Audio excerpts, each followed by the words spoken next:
Hey guys, welcome to the How To channel. In this tutorial, I'll guide you through how you can remove WhatsApp search option. So there are 3 steps to do so. The first is open your WhatsApp. You can see on the top this search bar, and this is due to the updated version of WhatsApp. So in order to remove this, what you have to do is click on those 3 dots on the top right corner, and from the drop down click on settings. Now in the settings, you can see this option of chats. Click on it and now scroll down and click on chat backup. From here, what you have to do is select your Google account.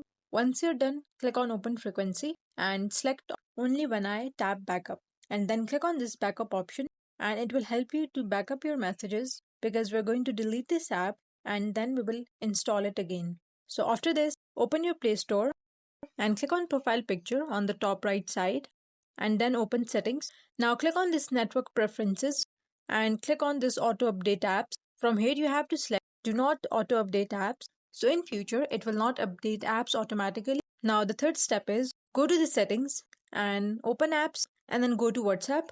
When you open the WhatsApp, you can simply see this option of uninstall at the bottom. Click on it.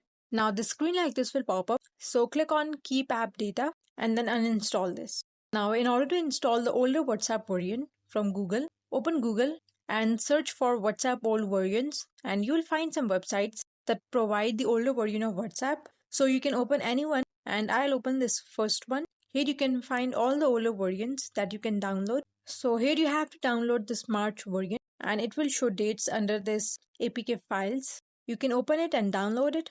After downloading, you can simply install it, and this will fix your issues. And by following these simple steps, you will be able to remove WhatsApp search option. That's all for today's video. Thanks for watching, and please don't forget to subscribe the How To channel.